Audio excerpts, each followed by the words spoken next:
I am Megan, 19, female. My older brother is Tyler, 23, male.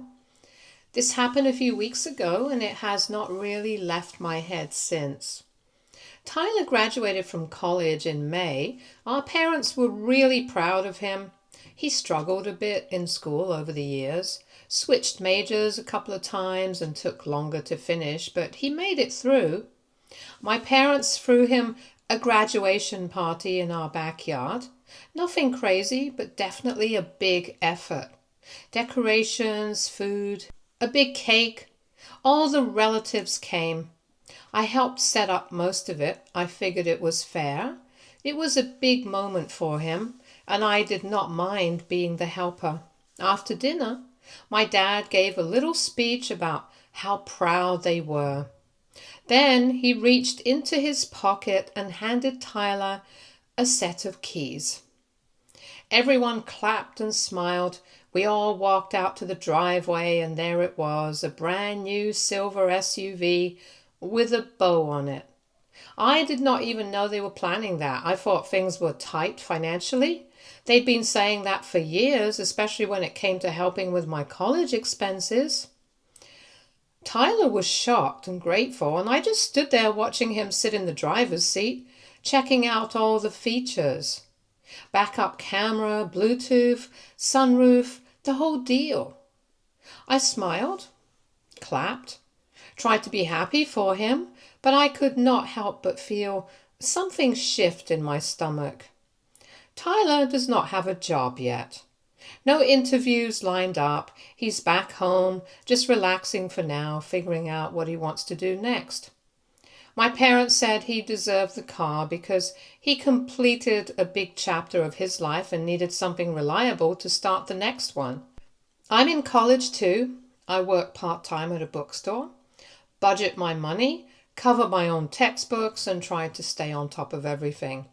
I never asked for much. I thought maybe that counted for something. My birthday was in June, just 3 weeks after his. I turned 19. I did not expect a car. I really did not, but I hoped for something small. Dinner, a thoughtful gift. Something that showed they thought of me too. They did not say anything leading up to it, so I figured maybe they were planning something quietly. That morning, my mom gave me a card. Inside was a handwritten letter. She wrote that I was mature, responsible, and did not need material things to feel special. She said I should be proud of my independence and how far I've come already. Later, my dad sat with me and gave me what he called life advice. Saving money, staying focused, being smart about relationships. All well-meaning stuff, but that was it. No cake, no dinner, no gift, just advice. It was supposed to be meaningful, but it stung. I did not need wisdom. I needed to feel seen. I kept thinking about Tyler's car sitting in the driveway, about how they'd said he deserved something reliable. What did I deserve then? Was I too reliable to need anything? Was I just the one they could count on without giving back? I did not say anything. I thanked them, went back to my room, tried not to cry about it. It felt silly to cry over something like this, but I could not help it. It was not about the car. It was about how different we were treated. I've noticed it for years, honestly. Tyler got more help, more patience, more celebration. When he struggled, they supported him. When I succeeded, they expected more from me. When I failed a class in high school, they got him a tutor and told him it was okay. When I got a B, they asked if I was distracted. When he skipped chores, they laughed it off. If I forgot to take the trash out, they said I needed to be more responsible. They see him as someone who needs help. They see me as someone who gives help. Even during college admissions, they hired a coach to help him apply. I had to figure it out on my own. I applied to 3 schools, all in state, because they said we could not afford out-of-state tuition. I never pushed back. I thought being easygoing and understanding was a good thing, but maybe they just took that as a reason to give less. Tyler's graduation and birthday came with speeches, a party, a new car, and zero expectations. My birthday came with a handwritten note and a reminder to stay humble. I told my cousin Leah about it. She said it did not surprise her. She's seen it too.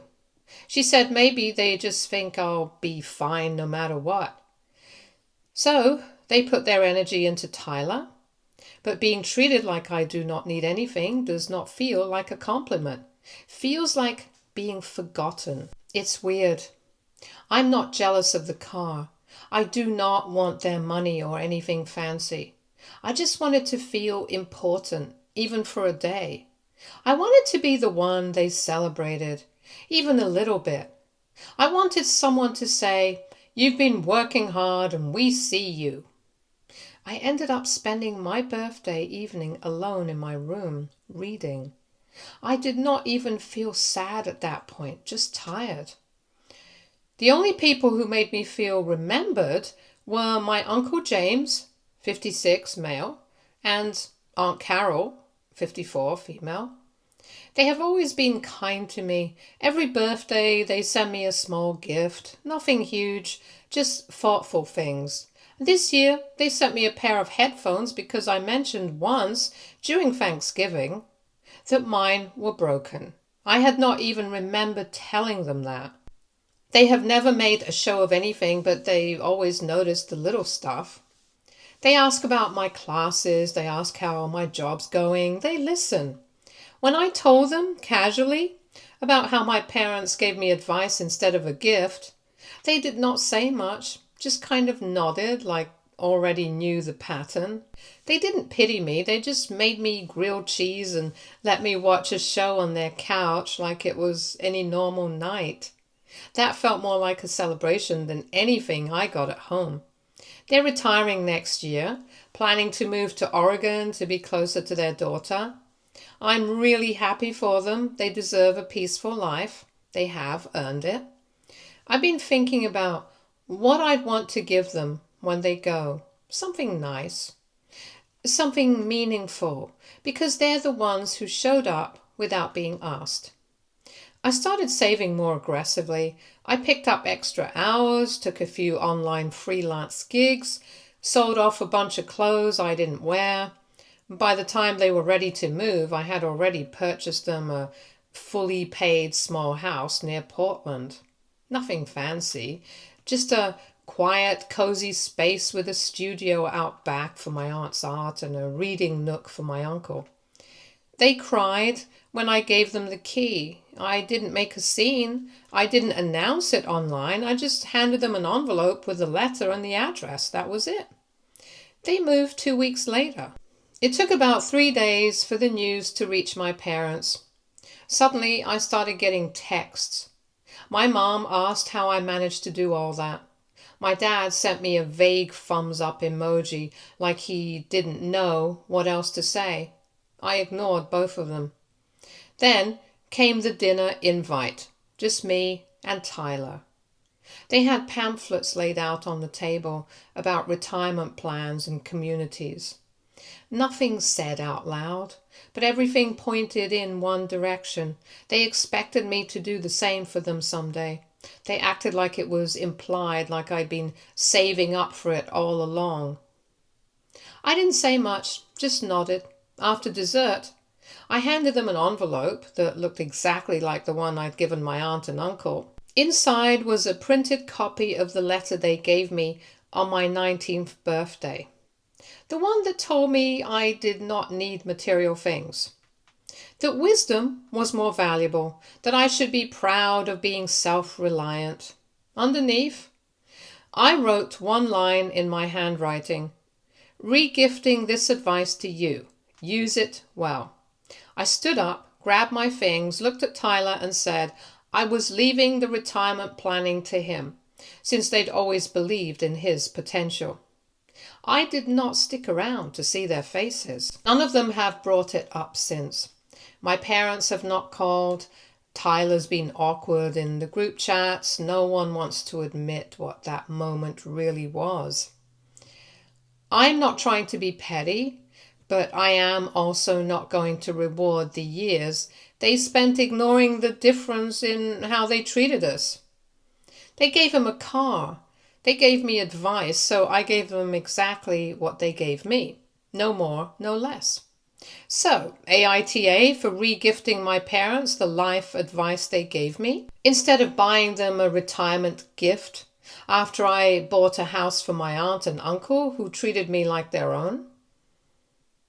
Update 1. Hi guys. A lot has happened since I last posted. This seems like a perfect time to give an update. My parents stayed quiet for a while. No texts, no calls. I thought maybe they were embarrassed.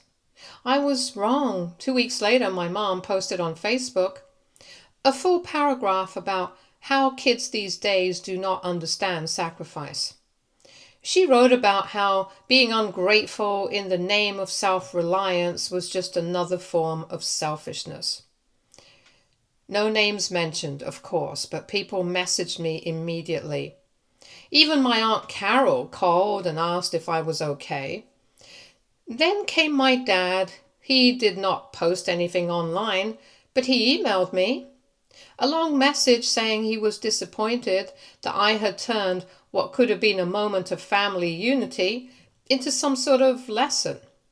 He said they always believed I did not need gifts to feel appreciated. That I had outgrown material things. I didn't reply. There's no point arguing with people who rewrite the narrative mid-sentence. Tyler, on the other hand, actually tried. He called and told me he felt caught in the middle, said he did not ask for the car, said he did not know they were expecting anything from me either. I let him talk.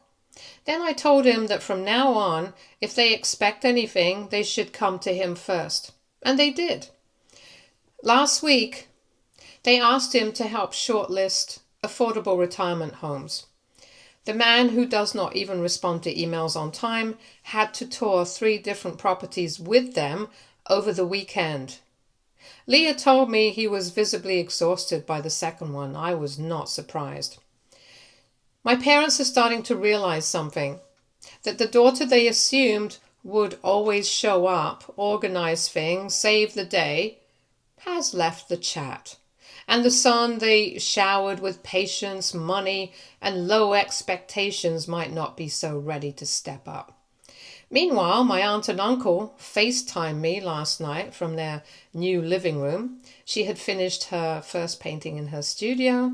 He had alphabetized the entire attic library. They looked peaceful, settled, happy. I felt something I had not felt in a long time. Full. I did not give that gift to make a statement. I gave it because I finally realized who had actually shown up for me and who had not. But if a statement was made along the way, I'm okay with that. They called it ungrateful. I call it fair. And now the golden child gets to carry the golden burden too. Let's see how long he lasts. Update 2.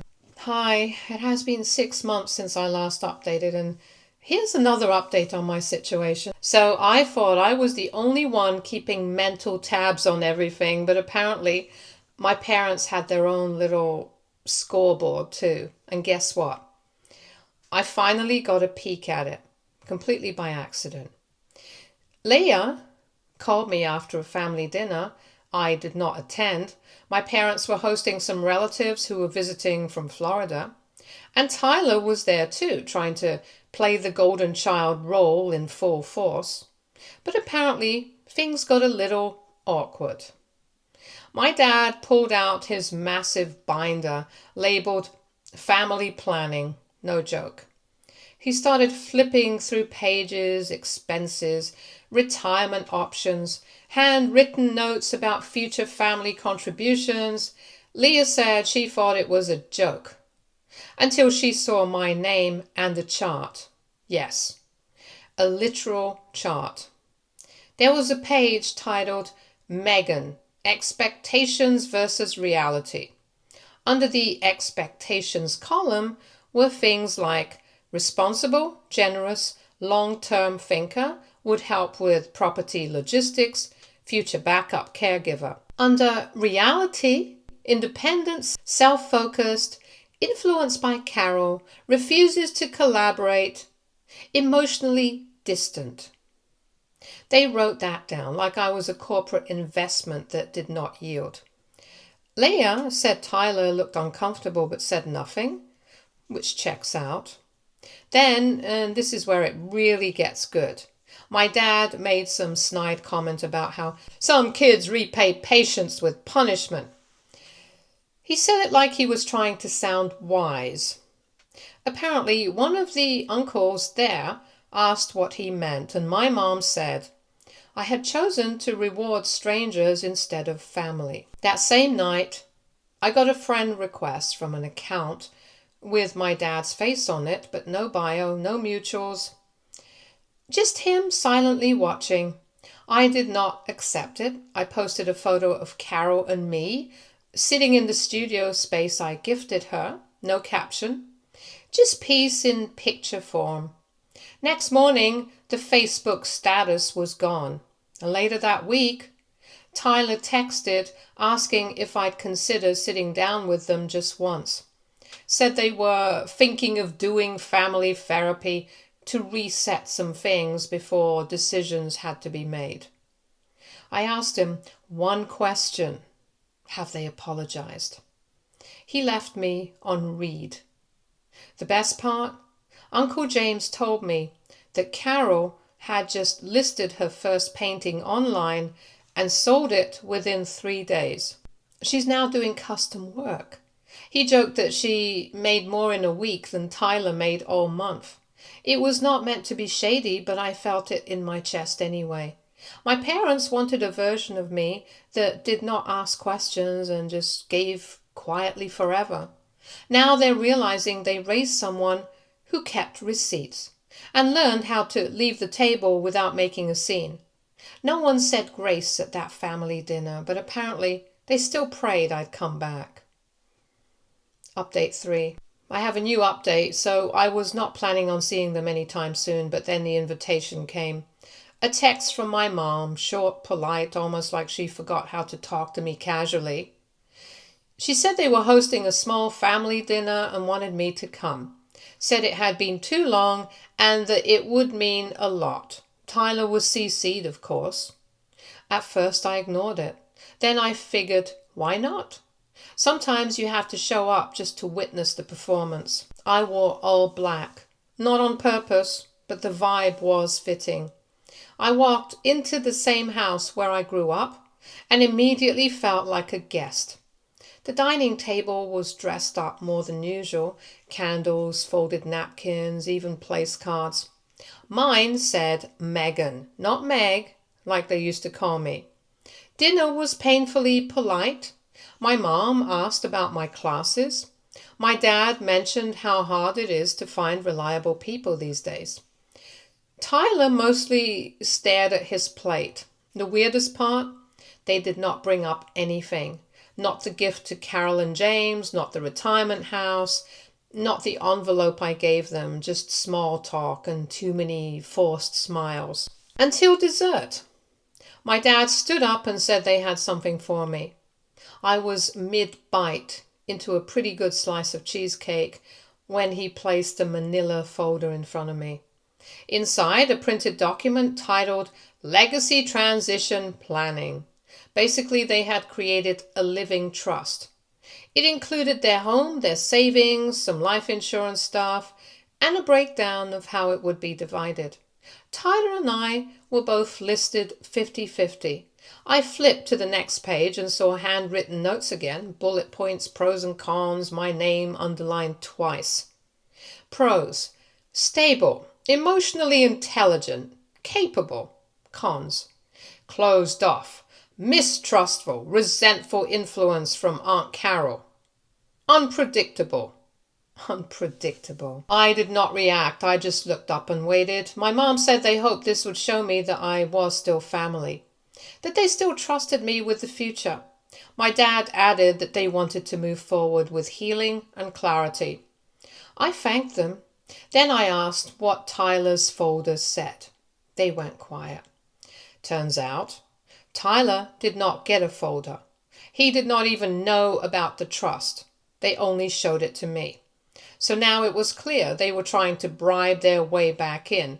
Not apologize, not reflect, not take accountability. Just reset the scoreboard again with money. That night, I went home and wrote my own version of a document. I called it Emotional Equity Statement. Page 1. Years of being the dependable one. Birthdays skipped.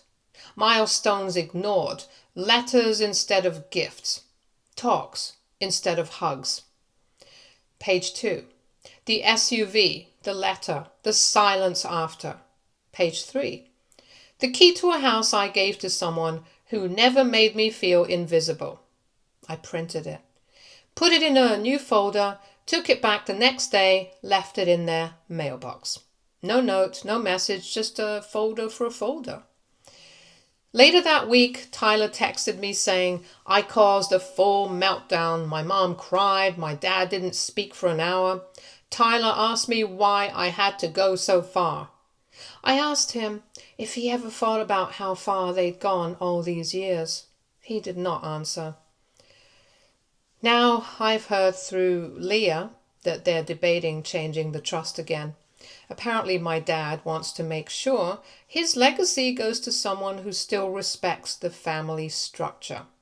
My mom said maybe Tyler isn't ready for responsibility either. It's chaos. All I did was hold up a mirror. They hated the reflection.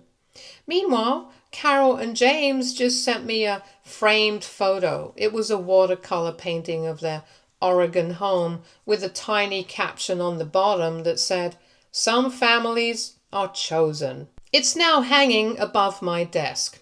Funny how something so small can say everything. And as for my parents, they still do not get it. They thought love meant loyalty, no matter how one-sided the equation was. That history was enough to keep me tethered. That inheritance talk could erase years of imbalance. But I grew up learning how to carry things quietly. Now they're the ones carrying confusion, regret, and the weight of a daughter who finally put herself first. I'm not burning bridges. I'm just not building them alone anymore. Let's see who actually shows up with bricks next time. Update 4. Leah showed up at my place 2 nights ago looking like she had just escaped a fire. Hair messy, no makeup, coat still buttoned up. She just sat down on my couch and said it happened. I knew exactly what she meant. The legacy dinner. It was supposed to be this grand symbolic moment, a dinner hosted by my parents to celebrate tradition, unity, and all the words they love using when they want to look like the bigger people. It was held at a family friend's housing since mine is apparently too modern, and Tyler's place has a broken dining table he never fixed. Leah was invited. She only went because her mom begged her to keep the peace. She said the first 20 minutes were fine, smiling appetizers, old photo albums on display. My parents made a toast about family roots and honoring those who stay true to them. My dad gave a speech. It was stiff and overly rehearsed. He went on about values, responsibility, how sometimes the loudest ones are not the wisest. That part got a few awkward glances. Then came the real show. Tyler decided to say a few words. Except Tyler being Tyler, he had nothing planned. He just started rambling about how difficult it's been for him, carrying the family expectations, how hard it is to be seen as the default heir, the one responsible for legacy decisions, the one holding everyone together. He made himself sound like a martyr. He said he loved our parents, but he felt unsupported. Then, completely out of nowhere, he said he resented that he never got the same support I gave our aunt and uncle.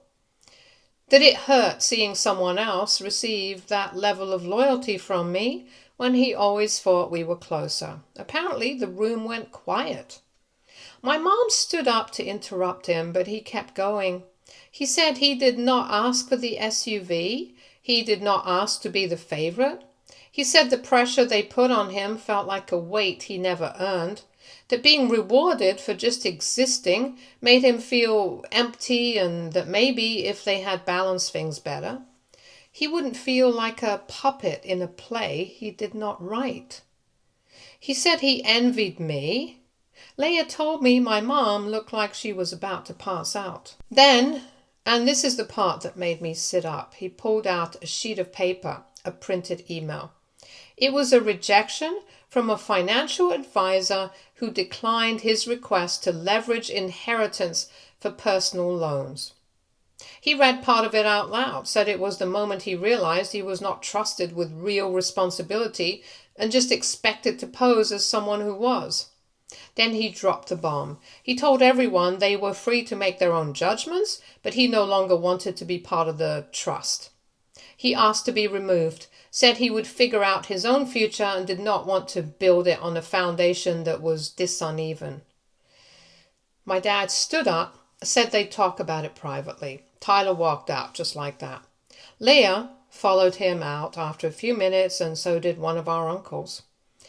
The rest of the room sat in frozen politeness. No more speeches, no more toasts.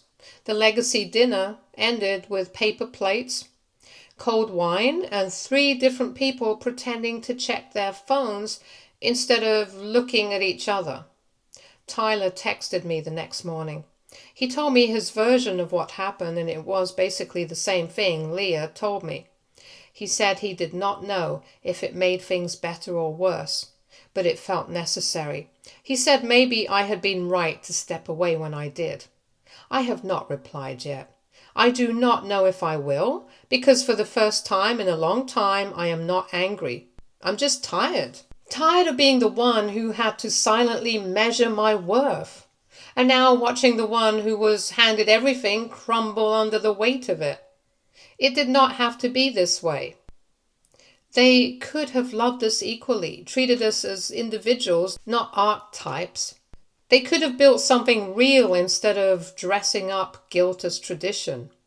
Instead, they got a dinner full of silence, a son who walked out, and a daughter who stopped waiting for them to show up. And still they call this legacy. Update 5. Hi guys, I've been away for a while. I just needed some time to process whatever has happened. Something terrible has happened that I never expected or wished for, ever. My parents passed away last month. A car accident. They were driving back from some lakeside property they'd gone to look at. Another desperate attempt at retirement peace, I assume. No one saw it coming. That's how these things go, I guess. Tyler was the one who called me. His voice cracked when he said our mom did not make it to the hospital. Dad was gone on impact. I did not cry, not at first. I just sat there frozen, trying to make sense of the strange feeling crawling up my spine. Grief, confusion, guilt, relief. I still do not know. The funeral was formal, efficient, full of people I had not seen in years. Leia stayed close. Tyler was a wreck. Not just from the loss, but from the weight of everything he'd never said to them. I watched him try to carry it all, and for the first time I did not feel bitter. I just felt sorry. After the dust settled, the lawyer invited us to the reading of the will. That's where everything landed. There were only 3 people in the room, me, Tyler, and the lawyer. He began reading, monotone, emotionless, just another Thursday for him. At first it was predictable. A few specific donations to distant relatives, some personal items mentioned. Then came the real part. The house, the savings, the retirement accounts, everything else. It was all left to me. Everything. No split, no conditions, no percentages. Tyler was left with a letter. The lawyer handed it to him quietly. He did not open it right away. I did not ask to see it. I still have not. But later that night he came to my apartment, handed it to me, and said I should read it when I was ready. I waited 2 days. It wasn't long, just a handwritten note from my mom. She wrote that she finally saw what I had been trying to show them for years, that she had spent so long trying to fix Tyler's path that she forgot to notice the one I was building alone, that her biggest regret was assuming I didn't need anything because I never asked for it. At the bottom she added that leaving everything to me was not a reward. It was an apology.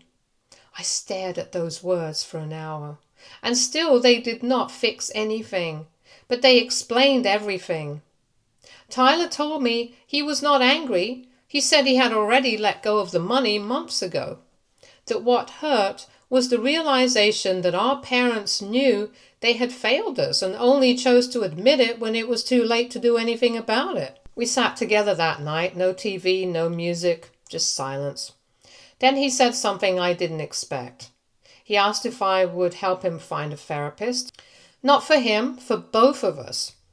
So we started going, weekly sessions, just the two of us. Sometimes it's awkward, sometimes we sit there in silence for minutes that feel like hours. Other times it cracks open something neither of us knew how to say before. Like how he resented being babied, like how I hated being the strong one, like how we both wanted the same thing all along, just to be seen without conditions. I decided not to sell the house. I renovated it instead. Not because I felt tied to it emotionally, but because it was the last thing they left behind that could be turned into something better. I converted the garage into an art studio for Carol. She visits every few weeks and helps paint the walls with murals of wildflowers. James sits in the backyard with coffee and tells me stories about their early years, about my mom, back when she was just his little sister trying to figure out adulthood. The master bedroom, I turned it into a guest suite for Tyler when he visits. The dining table, the one they used to host those legacy dinners, I replaced it. Not out of spite, but because legacies do not live in wood and silverware.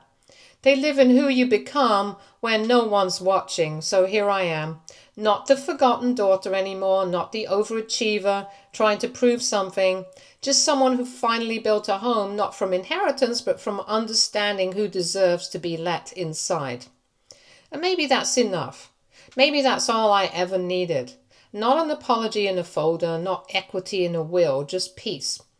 And the freedom to write the rest of my story on my terms. Stay tuned for more stories from our girl relationships.